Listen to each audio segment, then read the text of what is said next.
यदि आपके हृदय में ये बात जीवन में नहीं आई तो चूक हो जाएगी। भगवान ने गीता जी में कहा है, अद्वेष्टा सर्वभूतानां। पूरी सृष्टि में देख लीजिए, किसी के प्रति आपकी दुश्मनी तो नहीं है। श्री जी की प्राप्ति के लिए तैयारी करो। जो कल चर्चा उसके आगे का है विषय, अद्वेष्टा सर्वभूतानां। किसी भी संसार के किसी भी व्यक्ति से तुम्हारी दुश्मनी तो नहीं है। अगर एक से भी होगी तो बिगड़ जाएगी पूरा सिद्धांत हमारा। बहुत सावधानी से सुनो। किसी भी प्राणी के साथ किसी भी प्रकार से यदि मन में तुम्हारे द्वेष बन चुका है, फौरन निकालो। उसका उपाय है, अनुभव का उपाय है। जहां वो सामने दिखाई दे, मन से प्रणाम करो, सर भी झुकाओ। तुम्हें अपना काम बनाना है, वहां भगवान ही है, दूसरा नहीं है। और जब एकांत में उसका चिंतन हो तो तत्काल आंतरिक प्रणाम करो, प्रभु आप मुझे बचा लो, प्रभु आपसे द्वेष हो रहा है। नाथ, आपकी बाहरी ऐसी चेष्टाएं हैं कि मैं समझ नहीं पा रहा हूं और आपसे हमें द्वेष हो रहा है, दोष दर्शन हो रहा है, अंतर और बाहर दोनों से। अंतर में जब आवे तो तत्काल उसको प्रणाम करो। वृत्ति में आएगा वो और जलन पैदा होगी। बार बार आपको क्षमा मांगनी, मेरे से गलती हो रही प्रभु, मैं आपको ना जानकर आपसे द्वेष कर रहा हूं। और बाहर जब सामने आवे तो पूज्यपाद सिउड़िया बाबा जी ने कहा, जो तुमसे द्वेष करे ना बोले, अपनी तरफ से उससे राधे राधे बोलो। राधे वो जो कर रहा है उसका असर आपके ऊपर नहीं होना चाहिए। आपको इस द्वेष का असर काटना है। वो हो सकता है आपके साथ फिर ऐसा बर्ताव करे कि आपको लगे कि अब तो द्वेष पक्का ही हो रहा है क्योंकि हम बार बार प्रणाम कर रहे हैं, ये वैसा ही नहीं।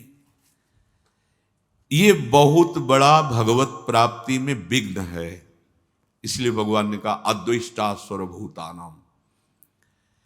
इतना ही नहीं, ये जब बढ़ेगा तो आपका भजन छूट जाएगा। बहुत क्या होता है कि जैसे महापुरुष जन अपने हृदय को देखते हैं ना, वही बात वो बोलते हैं, वही बात लिखते हैं। भजन क्यों रुका, भजन क्यों छूटा, हमारा लक्ष्य क्यों बदल रहा है, ये अंतर के चिंतन से। जैसे कि महापुरुष जन दूसरे के मन की बात जानते हैं, आप इस धोखे में मत रहना, क्योंकि उनके पास इतना समय नहीं है, वहां कोई दूसरा नहीं। अपने मन को देखा जाता है, पूरी सृष्टि के मन की बात जान ली जाती है, क्योंकि कनेक्शन सब उसी परमात्मा तत्व का है। तो लगता है ये तो हमारे मन की बात जान गए, जो ऊंचे महापुरुष हैं। ये छोटी छोटी बातों की नहीं, क्या सोच रहे हो क्या, ये नहीं। वो बहुत ध्यान देने की बात है। बहुत हम लोग जहां चूक करते हैं, ये एक तरह का ऐसा नाशकारी भाव है द्वेष, कि धीरे धीरे आपके मन में इतना फैलेगा कि आपके भजन को छीण कर देगा। चले थे भगवत प्राप्ति, सब जगह अपने प्रभु को देखने, चूक हो रही है। आपका भजन छूटा, आपका द्वेष बढ़ा, आपकी साधना गई। अब आगे भले चांस मिले, अब दुर्गति की बात शुरू हो गई, क्योंकि आपने द्वेष करके उसके नाश का चिंतन शुरू कर दिया। और आपको चिंतन क्या करना था कि मेरे प्रभु क्रूर से क्रूर पुरुष में भी विराजमान। ये क्रूरा अपि पापिनो नच सताम संभाष्य दृश्याश्चये। बोले तो बहुत कठिन। तो फिर आप एक गांव के प्रधान बनना चाहते, पूरे गांव में हाथ जोड़ते हैं कि नहीं जोड़ते? अब चाहे जितने बड़े रईस हो, जमींदार हो, चाहे जितना बड़ बल विक्रम हो, पर गांव के प्रधान पद में बैठना तो हाथ जोड़ना पड़ेगा दरवाजे पे जाके। और अगर आपको मुख्यमंत्री बनना है तो पूरे प्रदेश को अनुकूल करना पड़ेगा, अधिक से अधिक। प्रधानमंत्री बनना है तो पूरा देश आपको, अगर परम पद तो पूरा विश्व आपको सपोर्ट करे, एक भी कोई द्वेषी न रह जाए, तब परम पद प्राप्त होता है। समझो, ऐसा कैसे हो सकता है? तो फिर भेड़ चढ़ाने की योग्यता तुम्हारे अंदर है तो तुम देश का शासन करने की योग्यता कैसे धारण कर सकते हो? पहले अपनी योग्यता बढ़ाओ। तो भगवत परम पद की योग्यता क्या? अजात शत्रु, एक भी कोई द्वेषी संसार में न रह जाए। अब जहां अभी भजन हुआ नहीं और द्वेष का पोषण होने लगा, ऐसा द्वेष का पोषण, अपने में सद्गुण भावना, अपने में साधु की भावना और दूसरे में निंदा की भावना, चले कहां हो, जा कहां रहे हो, प्राप्त क्या करना है, कर क्या रहे हो। आगे जो लिखा है इसीलिए रुक के, जो अंदर से द्वेष भाव बढ़ाने लगता है, बैर भाव दृढ़ कर लेता है, तो उसका भजन जितना रोक दिया गया, लेकिन उसको प्रेत योनि प्राप्त होगी। महापुरुषों के वचन है। जो अंदर से दूसरों के प्रति द्वेष दोष भाव करके जलता रहता है, बुरा मनाता रहता है, भले किसी वेश में हो, तो क्या समझते हो प्रेत बनना कोई ऐसा थोड़ी कि बहुत ही निंदनीय कर्म करने वाला प्रेत बनता है। ब्रज के भक्तों में ठाकुर जी का अमन्य ठाकुर जी को अर्पित नहीं किया और उसका प्रयोग तो प्रेत योनि को। ऐसा नहीं कि वृंदावन में प्रेत नहीं है, चरित्रों को पढ़ के देखो, चूक नहीं करनी। हाँ ये जरूर है कि एक जन्म केवल, और तो काहे को भुगतोगे, काहे को परेशान होगे। देखो ना, यहाँ टांग टूट गई है, कीड़े पड़े हैं, वो सड़ रहा है, यहां भी तो देख रहे हो ना। अब यही का जीव है, अपराध कर लिया है, अब उसको पवित्र कर रही रजरानी, शरीर छूटेगा, श्री जी को प्राप्त हो जाए एक जन्म। तो काहे को इतना लंबा वियोग प्यारी जू से सहो। सुधार करना है तो सुधार करो ना। यदि तुम्हारे हृदय में भजन रुक गया, द्वेष बढ़ गया, और ये पक्का हो जाएगा, निंदा होने लगती है। पाप कर्म करने से भजन करने में विक्षेप पड़ने लगता है, लेकिन अपराध हो जाने पर भजन रुक जाता है। ये अपराध के अंतर्गत आता है द्वेष। ये बहुत सूक्ष्म विषय है और ये बहुत आयत रहता है हृदय में। वो बिल्कुल आपसे कुछ न कहे, लेकिन आपसे आगे बढ़ा जा रहा है, ये बर्दाश्त नहीं होगा और निंदा शुरू हो जाएगी। अरे आए काहे के लिए हो, क्या करने आए हो, क्या कर रहे हो, अपने से प्रश्न करो, क्या जानने आए हो, क्या पाने आए हो, उन्नति किसे कहते हैं, अवनति किसे कहते हैं, ये परिचय आप अपने अंदर देखो, बाहर थोड़ी देखना है। मेरी बात मान लेना, मैंने द्वेष करने वालों को, सिद्ध महापुरुष के वचन हैं, भीषण प्रेत बनते देखा है। एक आपको इसमें संशय न हो इसलिए कह रहा हूं, एक बड़े धनी, उनके भाई आए और उन्होंने कहा कि हमें अगर कुछ लाख रुपए मिल जाएं तो अमुक अमुक व्यापार कर लेंगे, फिर धीरे धीरे वापस कर देंगे। उनको लगा कि ठीक है भाई, चलो ऐसा कर लेते हैं। उन्होंने दिया और उनके तो मन में था ना कि मेरे भाई हैं, तो वापस नहीं किया और उनका शरीर पूरा हो गया। जिन्होंने दिया था महात्मा ने, वो इसी योनि को प्राप्त हुए और स्वप्न में आकर एक विशेष किसी महापुरुष को बताया कि मेरे से गलती हो गई, आप कृपा करके किसी भी तरह शासन करके वहां से पैसा मंगवा करके संतों के भंडारा में लगा दीजिए, मेरी मुक्ति हो। जरा सा भी शास्त्र विरुद्ध बर्ताव, ऐसा नहीं कि आप मनमानी आचरण करते रहें और आप भगवत प्राप्त हो जाएं, या आप बड़े पद पे हैं तो मनमानी आचरण कर सकते नहीं। आप सावधान होकर सुने, जो दूसरों से द्वेष करता है, वैर की वृद्धि करता है, ईर्ष्या करता है, मात्सर्य करता है, उसको प्रेत योनि प्राप्त होती है। और प्रेत योनि प्राप्त होने के पहले उसको नरक में यंत्रणा मिलती है। यह हम इसलिए नहीं कह रहे कि आप भयभीत हो जाओ भगवत मार्ग से, इसलिए कह रहे हैं कि फिसलो नहीं, सावधान हो जाओ। हमें यह निश्चय करना है कि जब हम भगवत प्राप्ति के मार्ग में चलें तो किसी से द्वेष नहीं करना। कई बार आपको सत्संग में सुनाया है कि लाला बाबू का रंगनाथ जी के सेठ से थोड़ा सा मनमुटाव पहले था, उसके कारण पूज्य बाबा जय कृष्णदास जी ने विरक्त वेश मंत्र कहने पर भी नहीं दे रहे थे तब उनको बार बार लग रहा था मैं गुरु आज्ञा में चल रहा हूं, विरक्त। लंगोटी केवल लगाने लगे थे, केवल एक लंगोटी और भिक्षा पात्र बस। और बड़े भारी धनी मानी सेठ थे। विचार किया कि मेरे से कोई तो गलती हो रही। हाँ, रंगनाथ जी की सेठ से लाख डांटा, आंतरिक द्वेष, जाके भिक्षुकों की पंक्ति में खड़े हो गए। उसी दिन रास्ते में ही आते हुए बापू जी बाबा ने कहा, लाला बाबू आज तुम्हें विरक्त भेष दे देंगे। समझिए, छोटा सा भी द्वेष एक महापुरुष स्वीकार नहीं कर रहे, विरक्त भेष और निज मंत्र देने के लिए, हमें परम पद देने के लिए। कैसे हम किसी से द्वेष करें, किसी का दोष दर्शन करें, ये सावधानी के लिए। किसी भी प्राणी के प्रति हमारे मन में द्वेष न रह जाए, इसीलिए भगवान ने आगे उसमें कहा, मैत्रः करुण एवच, अद्वेष्टा सर्वभूतानां मैत्रः करुण एवच।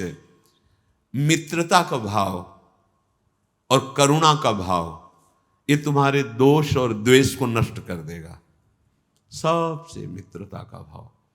अब मित्रता का भाव यदि नहीं समझ पाओगे तो फंस जाओगे कि वो हमसे द्वेष कर रहा है, वो गलत आचरण में, अब हमको आदेश मिला है मित्रता का। मित्र कौन है हमारा? प्रभु श्री कृष्ण। सब में भगवत भाव। बाहरी लीलाएं नाथ आप जानो, हम उसके निर्णायक नहीं हैं। नारायण स्वामी तेरे भावे जो कलो, भरो बुलो संसार, नारायण तू बैठ के अपनो भवन विहार। और करुणा, मैत्र करुण एवच। अगर इस तरह से भाव नहीं समझ तो करुणा, कि अभी भगवान की कृपा कोई नहीं समझ पा रहे हैं, इसलिए हे करुणा निधान, आप इन पर कृपा करो, इनको सद्बुद्धि दो, ये आपके चरणों की प्रीति प्राप्त करें। आप अगर ऐसी भावना करेंगे बहुत जल्दी आपके अंदर द्वेष नष्ट हो जाएगा। दो तो बहुत जोर की बात है। पहले तो हमें प्रणाम करना है उनको। पहले तो ये बिल्कुल अहम गलित करने के लिए बहुत जरूरी है, और ये हमारे साथ होगा ही होगा। बहुत ज्यादा दूरी नहीं होगा, बहुत नजदीक होगा। ये प्रश्न बहुत नजदीक रखे जाते हैं। हो सकता है आपके सामने वाले कमरे में ही वो हो, या आपके बगल में ही बैठने वाला हो, ऐसे ही रखा जाएगा। ऐसा नहीं रखा जाएगा कि अगले मोहल्ले में, तुम इस गली से निकल जाओ कभी मिलेगा नहीं, ऐसा नहीं रखा जाएगा। रोज तुम्हें वहीं रहना है और वहीं सामने देखना है, तब तुम्हारा द्वेष नष्ट किया जाए, तब उपासना का भाव विवेक समझो कि काम कर रहा है।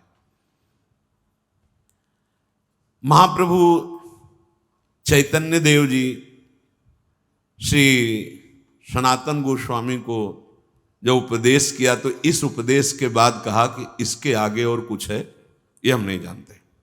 बहुत सार की बात। जीवे दया नामे रुचि वैष्णव सेवा सेवन। जो भगवान कह रहे मैत्रः करुण एवच, ये भगवत प्राप्ति के मार्ग वाले उपासक का धन होता है। मैत्रः करुण एवच, सबसे भगवत भाव से मैत्री भाव। लेकिन निर्ममो, बहुत सावधानी, इसी श्लोक में मैत्रः करुण एवच निर्ममो निरहंकारा। करुणा करने पर कहीं अहंकार ना जाए कि तुम बड़े दाता हो, या तुम बड़े सहयोगी हो, या बड़े ज्ञानी हो, या तुम्हारी बुद्धि बहुत पवित्र है, ऐसा ना आ जाए। और मित्रता करने पर उससे ममता ना हो जाए। यह है युक्ति परमार्थ के उपासक की। मैत्रः निर्ममों से, करुणा निरहंकार नाश। अहंकार युक्त अगर करुणा है फंसा देगी। करुणा अहंकार से युक्त नहीं होनी चाहिए, निरहंकार।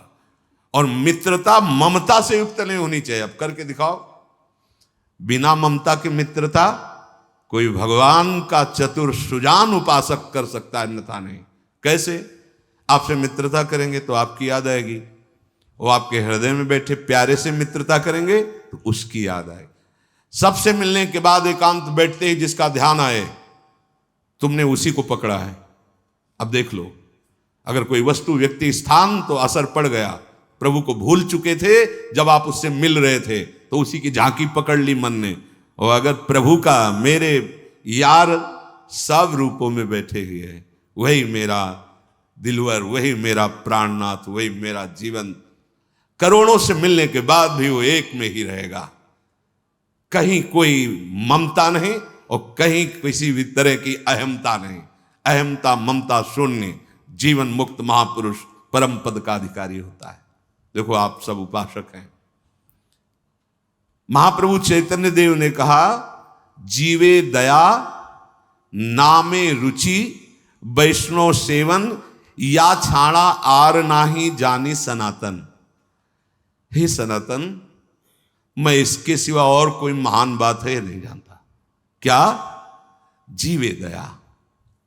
बस जीवे दया में बहुत सावधानी की जरूरत है। अपने में किसी योग्यता का अनुभव होकर के, सामर्थ्य का अनुभव होकर जो दूसरों को हेय दीन असहाय समझकर किया जाता है, शुभ कर्म भले हो सकता है लेकिन भगवत प्राप्ति का हेतु नहीं हो सकता। और प्रभु प्रदत्त बल बुद्धि धन वैभव से प्रभु सामने इस रूप में सेवा स्वीकार करने आए हैं, इस भावना से की हुई वो दया वो भगवान की स्मृति में डुबा देगी। दया का उल्टा याद। जिस दया में भगवान की स्मृति हट जाए और अपने अहम का पोषण होने लगे, शुभ कर्म हो सकता है लेकिन भगवद आराधना नहीं हो सकती। इसलिए दया याद के सहित तो होनी चाहिए। याद, मैं प्रभु की उपासना कर रहा हूं, प्रभु का दास हूं, मेरे सामने जो व्यक्ति आया है वो मेरे प्रभु आए हैं, मेरे पास जो कुछ है वो मेरे प्रभु का दिया हुआ है, तो दियम वस्तु गोविंदम तुभ्यमेव समर्प। इसमें तो काम चलेगा परमार्थ का। और जरा भी जैसे भरत जी ने कि मैंने इस अनाथ बच्चे की रक्षा की, अगर मैं वहां ना होता तो ये जल प्रवाह में मर जाता, अगर अब मैं इसे छोड़ देता हूं तो गोल बांध करके भेड़ी आदि जो घूमते वो खा जाएंगे, मेरा कर्तव्य है। मैं इसके भूल गए कि जिस हरि की प्राप्ति के लिए अपने परिवार, राज परिवार, राजकुमारों का पूर्ण समर्पण कर दिया कि वो हरि देखेंगे, वो इस बच्चे को इतनी आसक्ति हो गई कि याद छूट गई। पढ़ के भागवत देख लो, याद छूट गई हरि की और याद में आ गया हिरन, तो अगला जन्म हुआ हिरन का। जीवे दया। दया कौन सी? जो याद युक्त हो, ये याद हो कि हम किसकी सेवा कर रहे हैं, अपने प्रभु की, और ये याद हो कि मैं हूं कौन, प्रभु का दास, और ये याद हो कि मेरा कर्तव्य क्या है, हर समय भगवत स्मृति में रहना। भगवत तब तो ठीक, दया बिना साधु कसाई, और दया करी तो आफत आई। बहुत संभाल के इस दया।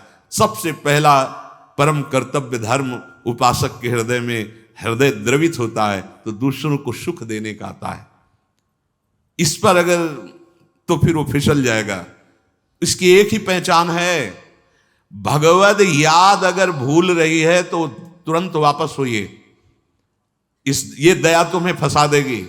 और जिसमें स्मृति चल रही भगवान की और सामने भगवत भाव है और आप जिस वस्तुओं से सेवा कर रहे हैं वो भी भगवान की दी हुई, आप इसी से परम पद प्राप्त कर लेंगे। अब ये चतुरता भगवान के भक्तों के संग से, भगवान की आराधना से बुद्धि में आती है। नामे रुचि। नाम जपना और नाम में रुचि होना, ये बहुत बड़ी अंतराय की बात है।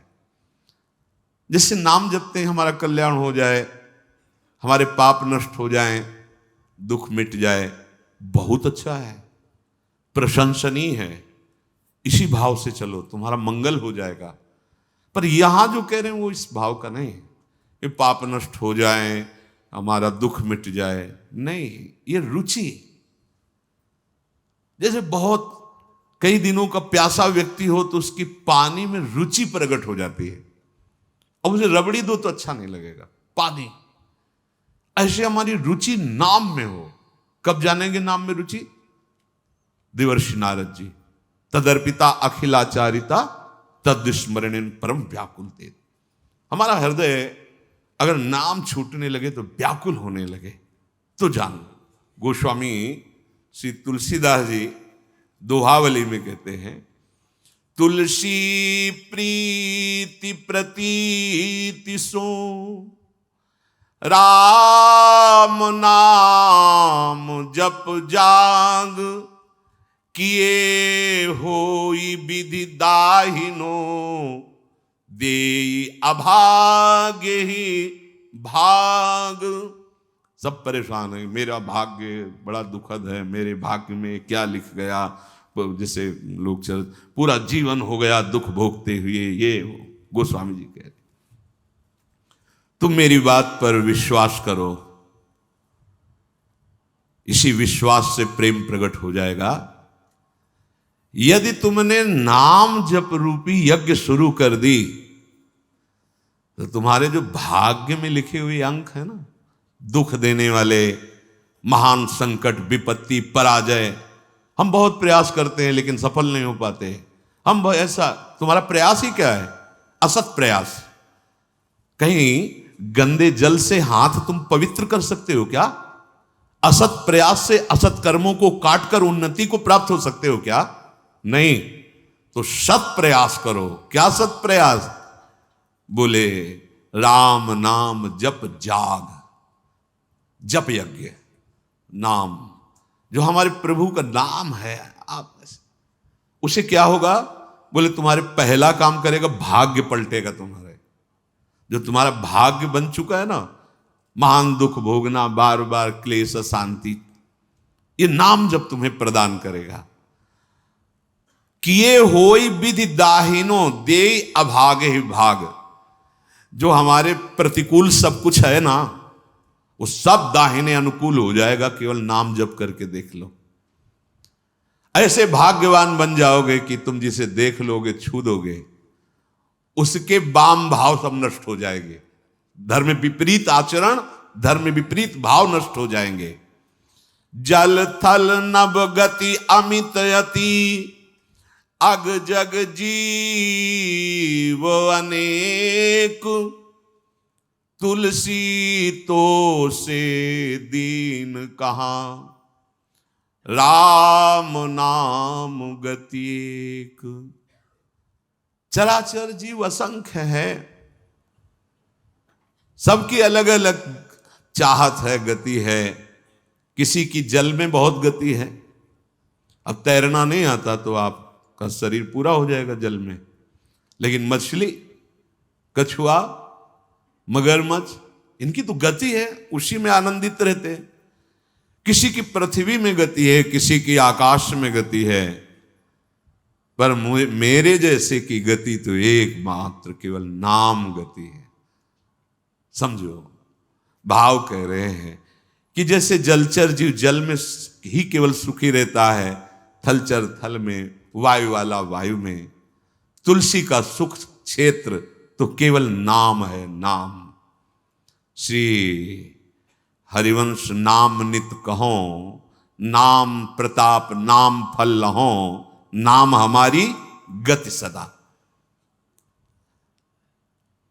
रसना सापिनी बदन बिल, जे न जपहि हरि नाम, तुलसी प्रेम न राम सो, ताहि विधाता बाम।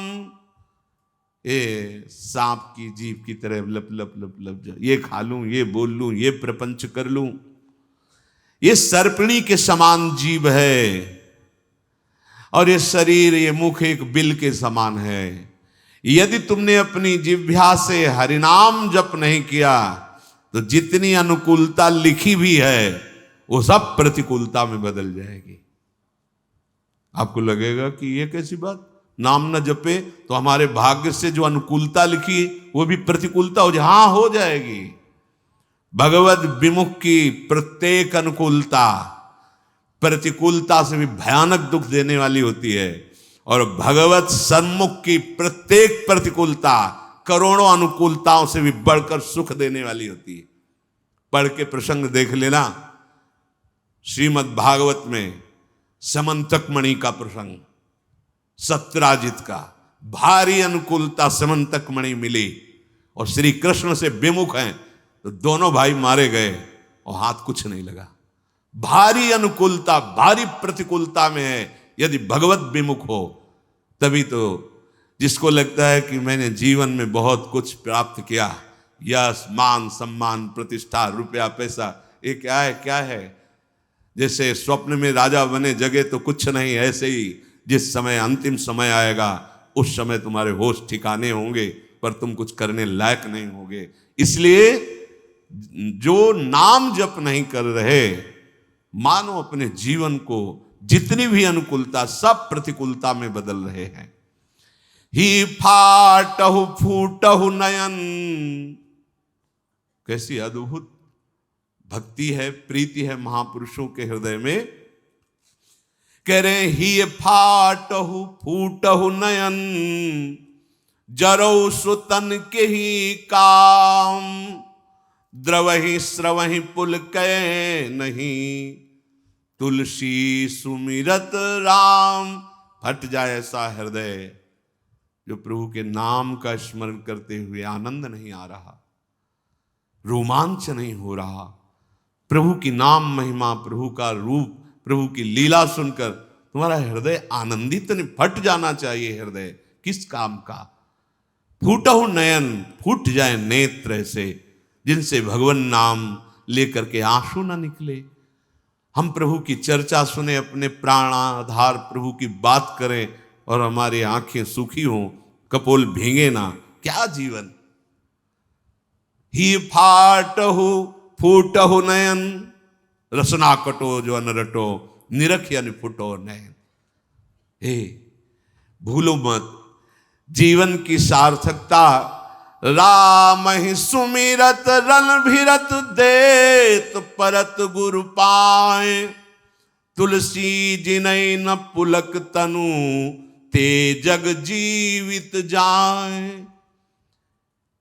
यदि एकांत में बैठकर अपने प्रियालाल का स्मरण करते हुए पुलकावली नहीं आती, जैसे काम ही नारी प्यार जिम लोभी जिम प्रिय दाम। कामी पुरुष एकांत में बैठकर जब उसका चिंतन होता है तो सामने कामिनी का रूप होता है और अपने उसी चिंतन में पुलकित हो रहा है। ऐसा ही प्रेम हमें प्रभु से हो जाए।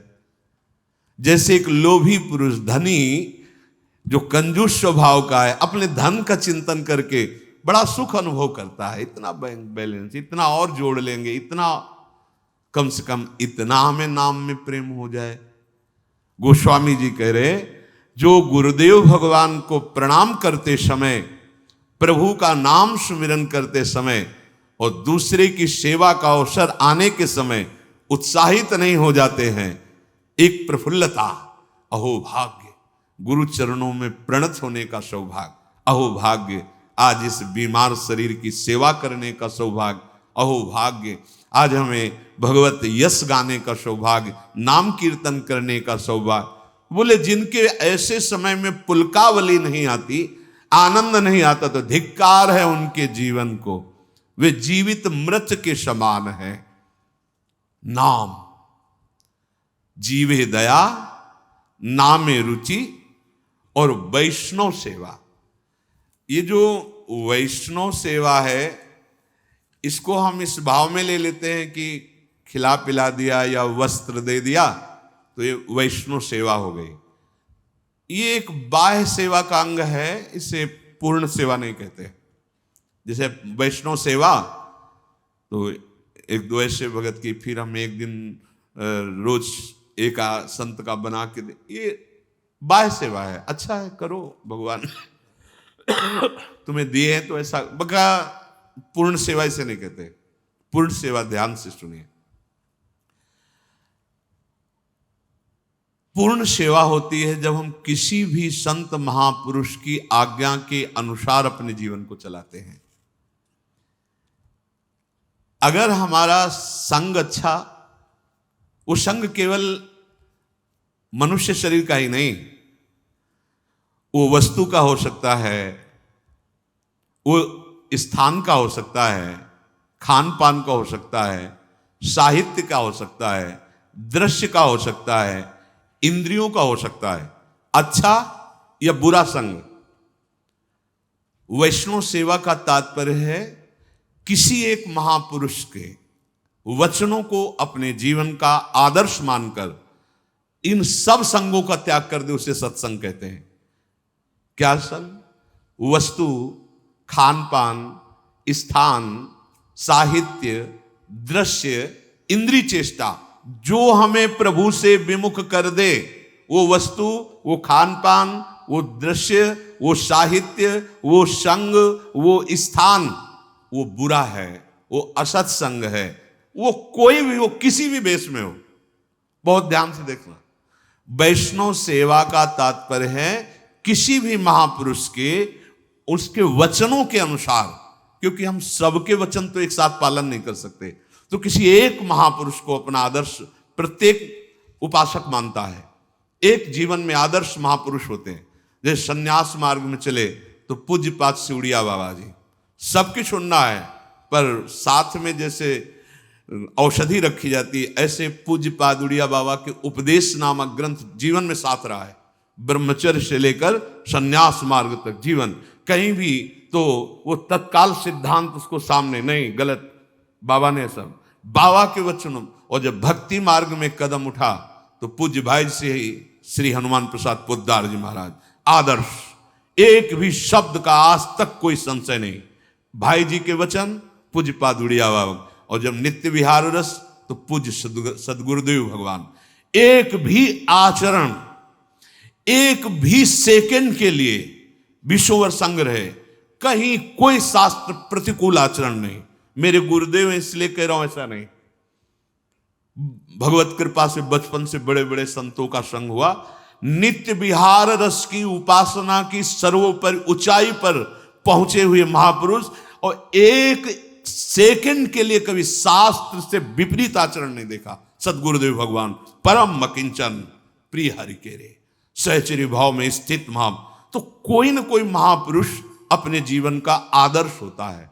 सबसे बड़ी वैष्णव सेवा किसी भी महापुरुष को अपने जीवन का आदर्श बनाकर उनकी आज्ञा के अनुसार चलना। इस कसौटी पर कस के देखिए या तब वैष्णव सेवा मानी जाएगी।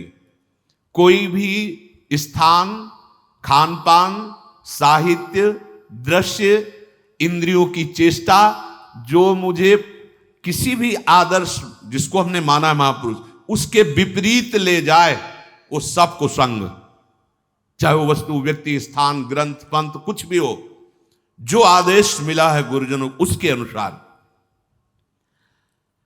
जिस वस्तु के सेवन से, जिस व्यक्ति के संग से, जिसके पढ़ने से, जिसके देखने से, जिससे व्यवहार करने से हमें प्रभु की याद बढ़ रही है और अपने आदर्श महापुरुष की आज्ञा पालन हो रही है, बस ये हमारा सत्संग हो रहा है, ये हमारा साधु संग हो रहा है। तुलसी सो सब भांति परम हित, पूज्य प्राण ते प्यारो, जासो होए स्नेह राम पद, ये तो मतो हमारो। मीरा जी के लिए ये गोस्वामी जी, तुलसीदास जी ने बहुत ध्यान देने योग्य बात है। तुलसी सो, वो वस्तु, वो व्यक्ति, वो स्थान, वो दृश्य, वो साहित्य, वो संग, वो व्यवहार। तुलसी सो सब भांति परम हित, पूज्य प्राण ते प्यारो, जासो होए स्नेह राम पद, ये तो बतो। जिस वस्तु के सेवन से, जिसके संग से, जिसके पठन से हमें प्रभु से प्यार हो जाए, स्नेह राम पद, ये तो यही सबसे बड़ा संग। हम कुसंग का मतलब केवल व्यक्ति का संग समझते हैं, नहीं। हर वस्तु, व्यक्ति, स्थान, वो जिसके संग से हमारे प्रभु प्रीति टूटे, प्रभु का स्मरण छूटे, हमारे गुरुजनों का आदर्श छूटे, जो हमें आज्ञा करी, वो कुसंग है, उसका सर्वतो भाव त्याग कर देना चाहिए। यदि बड़े से बड़ा अपमान, बहुत ध्यान देना, बहुत अमृतमयी बात है, बड़े से बड़ा अपमान, बड़े से बड़ा दुख तुम्हें भगवान की याद में डुबो दिया, तो धन्य है वो अपमान और धन्य है वो दुख, और धिक्कार है उस सम्मान और सुख को जिसने भगवान की विस्मृति करा दी। बात पकड़ो। तुलसी सो सब भांति परम हित, पूज्य प्राण ते प्यारो, वही प्राणों से प्यारा। मनो भयानक दुख है, लेकिन राधा राधा राधा तो बलिहार है इस दुख की, जो राधा राधा रटा रहा है। बलिहार है उस तिरस्कार, अपमान, निंदा की, जिसने मुझे भगवान का मार्ग दे दिया। और धिक्कार है उस सम्मान और दुलार और उस प्यार को, जिसने प्रभु से विमुख करके भोगों में फंसा दिया। बात को समझो। साधु सेवा या गुरु सेवा या वैष्णव सेवा का अर्थ क्या है? उनकी आज्ञा पर चलना, और उनकी आज्ञा से हमें कोई गिरा दे, वो कोई भी हो। आप कहें सतबार महेशु, तजौ न नारद कर उपदेशु। यह है साधु सेवा, यह है वैष्णव सेवा। यदि बड़ा से बड़ा दुख हमें हमारे प्रभु हरि के चरणों में बैठाल दे, तो इससे बड़ा सुख क्या हो सकता है? और सच्ची मानो, ये दुख ही एक औषधि ऐसी है जो एक रास्ता खोलती है हरि का, लेकिन माया ऐसे बंद रखती है और इधर ही भटकाती। जब हर जगह ठोकर मिलती है, तब उसे अपने उस यार की याद आती, कोई है जो अहतुकी प्यार करने वाला है। तो कौन है? वो हरि है, वो कृष्ण है। देख लो, जब चिंतामणि की ठोकर लगी तो बिल्व मंगलाचार्य बन गए। हाँ, जहां आसक्ति होती है और वहां अपमान और तिरस्कार मिलता है, तो हरि का दरवाजा खुल जाता है। आ जाओ मेरे पास। कितने कृपालु हैं। मुझे हृदय से उस परिस्थिति का, उस दुख का, उस अपमान का स्वागत करना है जो मुझे प्रभु की याद में डुबो दे। संसार का बड़ा सा बड़ा सम्मान, भोग, वैभव जो मुझे प्रभु से अलग कर दे, तो जरऊ सो संपत्ति सदन सुख, सुहृद मातु पितु भाई, सन्मुख होत जो राम पद करई न सहस सहाय। आग लगे ऐसी संपत्ति में, ऐसे सम्मान में, ऐसे पद में और ऐसे प्यार दुलार में, चाहे वो कोई भी हो, जो मुझे मेरे भगवान से विमुख कर दे, तो आग लगे ऐसे संबंध में। जरऊ सो संपत्ति सदन सुख, भारी से भारी संपत्ति, भारी से भारी गृह सुख, और सुहृद मातु पितु भाई। प्रहलाद जी पिताश्री कह के साष्टांग प्रणाम किए थे हिरण्यकश्यप को। जब वो हरि का द्रोह करने लगे तो दैत्यराज कह के संबोधन के, दैत्यराज, बिल्कुल भय नहीं। और चरणों में मस्तक रखने वाले भरत जी ने उन्हीं माता कैकेयी को जब देखा कि हमारे प्राणाराध्य भगवान राम के 14 वर्ष वनवास का वरदान मांगा और मुझे राज्य, तो कहा पापिनी, आज के बाद तेरा मुख नहीं देखेंगे। प्रणाम करके पैर छूकर सभा में बैठते थे विभीषण जी। जब राम द्रोही देखा, चल पड़े, अब तेरा विनाश निश्चित है। और ललकार करके समरांगण में युद्ध किया, रामादल की तरफ से रावण से युद्ध किया कि नीच पापी, ऐसे शब्दों का संबोधन किया जो विश्व प्रतापी रावण विभीषण जी ने से। परम पूज्य गुरुदेव का पद होता है। जब वामन भगवान के समर्पण के लिए रोक दिया, तो गुरुदेव की बात छोड़ दी और भगवान की बात को। तजु पिता प्रहलाद विभीषण बंधु भरत महातारी, गुरु बल तजु कंत ब्रज बनितन भी मुद मंगल, जरौ सो संपत्ति सदन। इस बात को अंदर समझो। वो विपत्ति गले लगाने लायक है जिसमें याद आवे राधा राधा राधा। अब तो आपके सिवा कोई नहीं रहा। बलिहारी है उस परिस्थिति की और उस विपत्ति की जिन्हें मुझे प्रियाजू का बना दिया, जिसने मुझे राधा नाम रटने का सौभाग्य प्रदान किया। और धिक्कार है उस सुख को, उस भोग को, उस पद को, उस सुहृद संबंधियों को जिनसे मैं भगवान से विमुख हो जाऊं, भगवत विस्मरण हो जाए, जो प्रभु से अलग कर दे। जरौ सो संपत्ति सदन सुख, सुहृद मातु पितु भाई, सन्मुख होत जो राम पद करे न सहस सहाय। वो सब सुख आग लगाने लायक हैं जो हमें प्रभु से विमुख कर दे। इसलिए साधु संग या वैष्णव सेवा का स्वरूप यही कि हम उनकी आज्ञा के अनुसार अपने जीवन को इस कसौटी पर कसते रहें कि किस वस्तु व्यक्ति स्थान के संग से प्रभु का विस्मरण होता है, किस वस्तु व्यक्ति स्थान के संग से प्रभु का स्मरण होता है। जिससे विस्मरण होता है वो कुसंग, और जिसमें स्मरण होता है उसे सत्संग। आज के सत्संग का सार, जैसे प्रिया प्रीतम का परस्पर कभी वियोग नहीं होता, प्रिया प्रीतम वृंदावन का वियोग नहीं होता, ऐसे ही हमारा कभी प्रिया प्रीतम और वृंदावन से वियोग नहीं हो सकता यदि हम किसी से द्वेष ना करें, किसी के दोषों का वर्णन न करें, क्योंकि पर दोष दर्शन पर निंदा यही हमें प्रभु से विमुख करती है। और सबसे जीवन का परम लाभ हम किसी महापुरुष के वचनों पे अपने जीवन को कसौटी पे रख ले। ये हृदय से देख लो, किसी एक महापुरुष को अपना आदर्श मान लो, फिर किसी की नहीं सुनना, उसके वचनों के अनुसार तो आप लक्ष्य तक पहुंच जाएंगे। क्योंकि विभिन्न भावों वाले जन हैं, सब सत्य हैं, सब सत्य भगवान की उपासना में है। एक भाव वाला सब दूसरे भाव का हो सकता है तुम्हें खंडन करता दिखाई दे। इसलिए सुने सबकी, किसी एक आदर्श महापुरुष को अपने जीवन का चरित्र नायक बनाकर उनकी आज्ञा के अनुसार चले।